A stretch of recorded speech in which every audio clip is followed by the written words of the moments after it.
Jangan, nggak boleh. Halo pemirsa. Ini untuk pertama kalinya saya dan Valdia berhasil ketemuan. Iya, yang biasanya kita syuting dari rumah masing-masing, Ya. kita akhirnya keluar rumah. Betul. Dan kali ini Anu yang nyamperin saya di Washington DC. Iya, pemirsa. Nah, kali ini kami akan menghadirkan dunia kita seputar musim panas di Amerika Serikat. Nah, Valdia, ini kan biasanya Washington DC nih kalau musim panas Penuh ya, penuh banget. dengan turis-turis. Setiap tahunnya ada 24 juta wisatawan pemirsa yang Di datang ke belakang- Washington DC. Di belakang kita ini adalah salah satu museum di Washington DC Ya, yang masih tutup sejak bulan Maret. betul. Nah, kalau misalnya museum-museum kan pada tutup. Padahal ini lagi musim liburan. Sekolah-sekolah gimana ya, Val ya? Sekolah-sekolah kan sekarang masih tutup, Ya. tapi mereka lagi sibuk merencanakan nanti tahun ajaran baru itu Ya. bagaimana ya? Kalau gitu langsung aja pemirsa kita lihat liputannya. Governors and everybody else to open the schools. Beberapa waktu lalu, Presiden Donald Trump menyerukan agar negara bagian membuka kembali sekolah untuk tahun ajaran baru yang biasanya dimulai akhir Agustus atau awal September. Pembukaan kembali sekolah dan kampus merupakan bagian rencana Presiden Trump untuk menormalkan kembali perekonomian dan strateginya untuk kembali menang pada pemilu November. The American Academy of Pediatrics merekomendasikan agar anak-anak kembali ke sekolah dalam bentuk yang lebih aman agar mereka tidak tertinggal secara akademis. Rekomendasi ini didukung oleh sejumlah pakar penyakit menular. I think most of us agree that we have to open up our schools again this fall, but we'll see exactly how to do it. Doing it carefully is very important. Namun, menurut penelitian The American Enterprise Institute, hanya 20% orang tua merasa aman mengirim anak-anaknya kembali ke gedung sekolah. Pesan yang simpang siur dari pemerintah federal dan negara bagian perihal penggunaan masker di tempat umum juga menambah kekhawatiran orang tua. And the problem is when you have conflicting guidance, it creates this untenable situation for parents to try to make a decision with varying types of conflicting guidance on whether or not a school should do X, Y, or Z. Elena Aniko, diaspora Indonesia, mahasiswa jurusan Biologi University of Maryland, memilih untuk tetap kembali ke Amerika apapun keputusan sekolahnya pada tahun ajaran baru nanti. Aku lebih milih untuk berada di United States yang langsung, maupun online atau offline. Karena lingkungan belajar itu sangat penting bagi aku. Aku butuh dikelilingi oleh murid-murid lain untuk termotivasi dan bisa saling support satu sama lain untuk belajar lebih giat dan lebih rajin. Biar kita bisa stay on track dengan pelajaran kita yang kita pelajari sekarang. Kontak dengan profesor juga sangat penting karena kalau kita ada di time zone yang sama, kita bisa expect untuk profesor untuk menjawab pertanyaan-pertanyaan kita lewat email atau yang lain-lain dengan lebih cepat. Di luar 13 miliar dolar yang dialokasikan April lalu untuk membantu sekolah dan universitas melakukan proses belajar mengajar online, belum jelas apakah pemerintah federal akan menyediakan dana tambahan untuk membantu sekolah-sekolah kembali buka dengan aman. Dari Washington DC, VOA.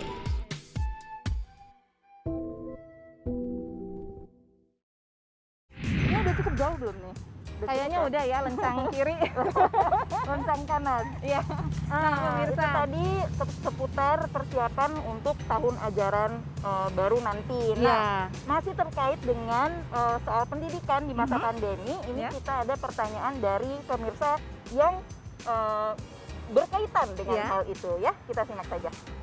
Hai, saya Lia dari Jakarta. Saya mau menanyakan, apakah siswa-siswi di Amerika juga mengikuti school from home seperti di Indonesia?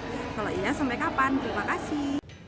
Ya, terima kasih Rahma Amaliana dari Jakarta atas pertanyaannya. Ini sejalan dengan liputan kita tadi ya, tentang tahun ajaran baru. Kalau di Indonesia kan sudah mulai dengan online. Betul. Nah, kalau di Amerika Serikat ini tahun ajaran barunya belum mulai ya, Val ya? Belum, karena akan dimulai nanti di musim gugur Ya. sekitar akhir Agustus sampai awal September. Ya, jadi untuk sekarang pihak kampus, pihak sekolah, dan juga para orang tua murid itu masih punya waktu untuk merancang kira-kira metode apa yang paling efektif untuk menyampaikan pendidikan dan juga aman ya bagi anak-anak dan keluarga mereka terutama, dan juga bagi para pengajarnya. Nah, kalau sekarang ini di distrik sekolah saya dan juga di sekitar Washington DC itu orang tua dikasih angket. Jadi dikasih pilihan apakah mau semuanya online atau mau ada 2 hari ke sekolah atau ke kampus, dan berikutnya selama hari-hari berikutnya dalam seminggu itu mereka belajar independen atau belajar sendiri. Gitu ya. Ya, Pastinya semua orang punya preferensi masing-masing dan juga tantangan masing-masing. Betul. Nanti kita akan bahas lebih lanjut, Iya. tetapi kita istirahat dulu. Iya betul, jangan Tetap kemana-mana, tetap di dunia dunia kita. kita.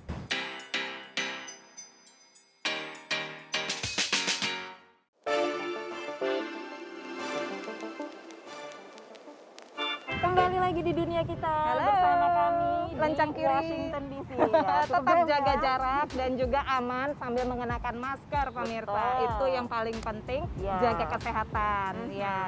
Nah, tadi kan kita udah ngomong-ngomong soal pendidikan atau tahun ajaran baru. Ya, di Nah, masa pandemi seperti ini Betul. ya. Seperti yang tadi kita sebut bahwa tentunya setiap orang dan setiap keluarga memiliki Ya. tantangan dan kesulitan mereka masing-masing. Nah, ini begitu. mengingatkan saya kepada 30 tahun lalu itu dicanangkan Americans with Disabilities Act. Nah, ini sebuah undang-undang yang mengatur atau melindungi orang-orang dengan kebutuhan khusus baik fisik maupun mental, juga orang-orang dengan HIV/AIDS dan berbagai spektrum autisme, supaya mereka tidak didiskriminasi terutama dalam mencari pekerjaan misalnya. Betul. Dan dalam dunia pendidikan juga mereka harus diakomodasi layaknya ya orang-orang lain begitu. Betul, Nah, iya. dalam situasi pandemi ini kan di Indonesia sudah online learning. Ya. Seperti di Indonesia banyak orang yang memiliki tantangan masing-masing. Nah, Ya. di sini juga seperti itu, khususnya komunitas tuli. Oh, oke. Nah, seperti apa dan tantangan mereka dan apa yang mereka lakukan dalam menghadapi tantangan itu, berikut liputannya. Sejak kebanyakan sekolah beralih ke sistem pendidikan online selama pandemi, pelajar dan pengajar dengan kesulitan pendengaran dan tuli di Gallaudet University menghadapi berbagai tantangan. Tidak hanya dalam menggunakan bahasa isyarat pada kelas online, kurangnya materi untuk kelas online untuk murid tuli juga menjadi tantangan tersendiri. It was frustrating too. The first 2 weeks of being online, I worked day and night on developing all this, over weekends too. A lot of the faculty members, educators are making their own resources because what organizations or companies that are providing these apps without captioning or no ASL, we can't access. Kepala Lab Pendidikan Digital Gallaudet University, Melissa Malskun, juga orang tua seorang anak tuli. Menurutnya, teks bahasa Inggris di kebanyakan aplikasi pendidikan online terlalu rumit untuk anaknya yang baru berusia 7 tahun. And so my deaf son has to ask me what the apps say. And so then I will read the captioning and sign it to him. So we really have to develop more resources for deaf children that are presented in American Sign Language, fully accessible to the young deaf emergent reader. So that has become more and more apparent to me in this pandemic, that there's a huge gap. Malskun dan timnya mengembangkan sebuah aplikasi baru dan gratis yang menyediakan cerita dwi bahasa serta kegiatan keterampilan bagi anak-anak. 1.500 keluarga telah mendaftar dalam kurun waktu 2 bulan. Meski demikian, pengalaman dan interaksi di kampus dengan guru dan sesama sangat krusial bagi anak-anak dan murid tuli, terutama bagi mereka yang orang tuanya tidak mengerti bahasa isyarat. Mereka beresiko terisolasi dan kehilangan motivasi untuk belajar. Hearing children have immediate access to information, whereas very often deaf children don't, not surrounded and inundated by information and resources. But if we're able to work together to create something for deaf children, then we're able to make up for the lack of resources that they experience. Di sistem online Boston University bernama Deaf Education Library, pengajar telah membagikan lebih dari 600 video untuk pendidikan usia dini hingga menengah atas dalam bahasa isyarat Amerika atau ASL. Meski demikian, di tengah masa yang belum pernah dihadapi banyak orang ini, masih banyak yang harus dilakukan. Dari Washington DC, tim VOA. Masih seputar ini ya, pendengaran Iya. dan hal-hal yang berkaitan dengan komunitas tuli. Ini ada sebuah teknologi yang mungkin nih bisa membantu dalam keadaan seperti yang tadi kita simak. Betul. Jadi gelang ini bisa menerima suara dari lingkungan sekitar, lalu diubah menjadi gelombang getaran pada kulit. Jadi dengan menghafalkan getaran tertentu, misalnya getaran jenis A atau getaran jenis B, kita bisa membedakan bahwa oh itu suara gonggongan anjing, oh itu suara alat pemotong rumput. Ya, betul. Langsung aja pemirsa kita lihat liputannya.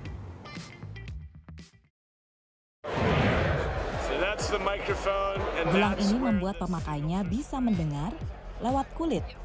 Gelang Buzz dari perusahaan Neosensory dilengkapi mikrofon yang bisa menangkap suara yang lalu dituangkan ke bentuk frekuensi. Gelang ini menangkap berbagai suara berbeda dari lingkungan sekitar dan menuangkannya menjadi pola-pola getaran yang berbeda, serupa dengan ringtone pada ponsel. Any of this stuff gets to the brain via the skin and the spinal cord, and then people can learn how to interpret it. Seperti halnya orang yang buta belajar huruf Braille, mereka yang tuli bisa belajar mendengar dengan buzz melalui getaran berbeda pada kulit. Ibaratnya seperti belajar bahasa baru. Because the brain makes associations between what you're seeing and what you're feeling, just like it would between your eyes and your ears. Menurut Neosensory, Buzz juga bisa membantu mereka dengan pendengaran normal untuk multitasking. Wind conditions, if you're flying a drone and not able to look away, you're able to put all of that information in via the skin while the eyes are occupied elsewhere. Gelang ini juga dilengkapi aplikasi untuk mengatur kuatnya getaran dan jangka frekuensi, sehingga pengguna bisa mendengar apa yang mereka ingin dengar. So we have a music mode that really helps fixate on tempo and rhythm. We have another algorithm that is designed for sleeping mode, which only delivers high-pitched, loud sounds such as an alarm. So you're not going to be woken up by somebody snoring. Baterainya bertahan selama 24 jam, walau akan cepat habis jika berada pada lingkungan yang bising. Sejumlah pengguna mengatakan mendengar lewat kulit memungkinkan mereka merasa lebih peka dan terkoneksi dengan lingkungan. Sesuatu yang selama ini terabaikan. Dari Los Angeles, California, VOA. Abis ini kamu mau ngapain? Ini mumpung kita udah di luar nih. Ngapain ya? Beli kopi terus pulang kan? Iya, Abis mau ngapain lagi pemirsa? Di sini juga sepi, pada tutup semua. Toko-toko di Washington DC juga nggak semuanya buka ya. Betul. Iya, jadi ya udahlah, terpaksa jangan pulang dulu ya, kita nanti akan memberikan beberapa cerita lagi untuk pemirsa, tetap di dunia kita.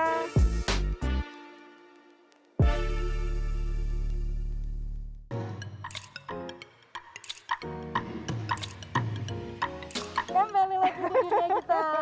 Ya pemirsa, kami masih menerapkan jarak 6 feet, masker, ya, dan luar ruangan. Luar ruangan, Ya, betul. Iya. Nah, tadi kan kita udah ngobrol-ngobrol seputar pendidikan atau edukasi yang rata-rata sekarang diberikan secara online.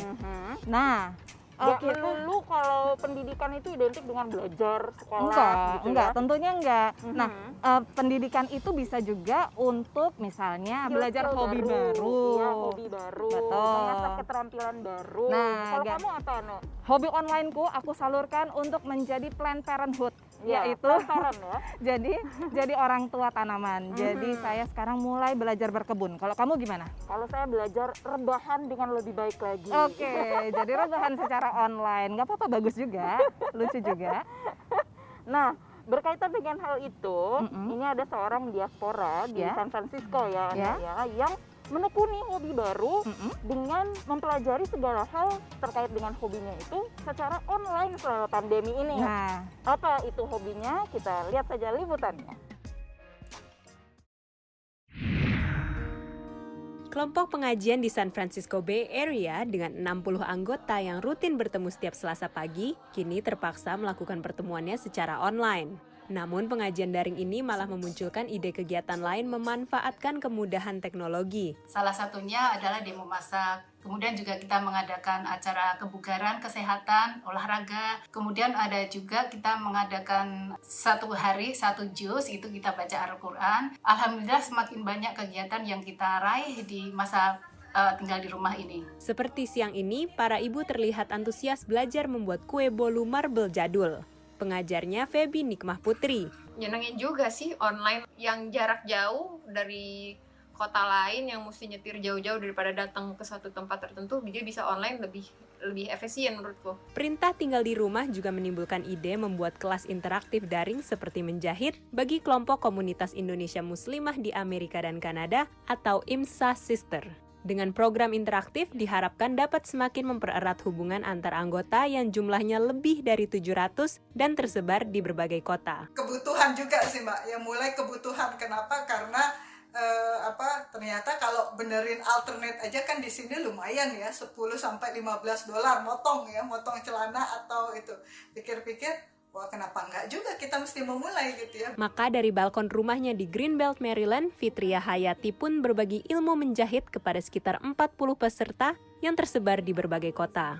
Walau tak mudah baik bagi peserta, tantangannya itu kita bertanya-tanya, ini udah bener nggak ya gue ngaduk telurnya gitu, atau nyampur terigunya udah pas belum ya, kayak gitu. Maupun pengajar. Karena untuk menjahit ini kan tidak hanya kita menerangkan secara lisan ya, tapi peserta itu memang harus melihat contoh. Dengan sabar kedua pengajar ini menjawab setiap pertanyaan peserta yang bahkan ditanyakan secara tertulis setelah sesi sepanjang 2 jam selesai. Dengan diharuskannya kita di rumah ini, kita jadi lebih bisa menikmati waktu gitu, lebih dengan keluarga, terus lebih punya banyak waktu untuk ngelakuin hal-hal yang dulu-dulu tuh kayaknya kok nggak sempat-sempat aja gitu. Dari Washington DC, Naras Prameswari, Nia Iman Santoso, VOA. Ya, online memang banyak yang bisa kita pelajari, tapi aku juga kangen, Valdia, kayak aku kepengen ketemu kamu in person gitu loh, kangen bisa berinteraksi. Lama-lama stres juga kalau serba ini ya, serba karantina. Serba online. Betul. Belajar online. Gimana caranya supaya enggak stres atau gimana caranya supaya bisa terhibur? Kalau kita sewa kambing aja? Sewa kambing online. Saya kambing beneran. Oh gitu? Terus dipakai untuk menghibur orang-orang secara online gitu, bisa nggak? Oh kayaknya bisa deh, bahkan bisa diajak meeting juga pemirsa. Selama pandemi, Hoover sering menjadi kejutan pada berbagai telekonferensi. Hi Hoover! When he came into Sweet Farm, he did not trust humans. He was in really poor health. Sebelum pandemi, Hoover dan teman-teman di Sweet Farm menyambut para tamu yang berkunjung ke Suaka di California ini. When COVID-19 happened, we had to rethink how we were continuing to execute on our education approaches. Pendirinya Nate Salpeter dan istrinya Anne Sweet tidak lagi bisa memberikan tur yang memberi 70% penghasilan Sweet Farm. Jadi mereka menggagas ide mengirim duta-duta hewan ini ke rumah kita secara virtual. Inisiatifnya bernama GoToMeeting. Dengan membayar $100 atau sekitar 1,4 juta rupiah, hewan Sweet Farm akan memeriahkan konferensi daring kita. Ini hiburan bagi orang-orang yang harus berhadapan dengan layar komputer sehari-hari di rumah. Sejenak mereka dibawa ke alam bebas dengan hewan-hewan berkeliaran. Dana yang terkumpul digunakan untuk rehabilitasi hewan. They come from a variety of situations, everything from factory farms, live markets, animal abuse, neglect, shutdown rooster fighting operations. Penyelamatan merupakan salah satu misinya. Dalam GoToMeeting, Nate juga menunjukkan bagaimana cara membeli makanan secara lokal atau menanam sendiri makanan, cara memasak yang ramah lingkungan, dan berkesinambungan. Yayasannya membantu meningkatkan kesadaran akan bahaya industri daging global dan pasar basah. After Sweet Farm made this possibility, I decided that would be a really good thing to help bring a little bit of joy to our team meetings, as well as to support an issue that was near and dear to the hearts of many of the people on our team. Konsultan pemerintahan ini tidak menyangka ada hewan yang bertamu ke meetingnya. Along the bottom, I could see everybody's video, and I could hear kids in the background going, "Mom, look at that goat," or "Look at that cow." It was awesome. So you had all these people who had been stuck inside, mainly in urban areas, who had only seen their family and were sort of like craving this interaction to be able to see the animals. It was amazing. We received so many positive comments about how people felt, how it made them feel more connected to each other, because then they could talk about the animals. We're happy that we can share it with people. It puts smiles on people's faces. They can get out, stretch their own wings, even if it's through a video screen. Learn some things, ask their questions. It's so important that, people recognize that we're all in this together. That can't be stated enough, especially at a time like this. Dari Half Moon Bay, California, VOA.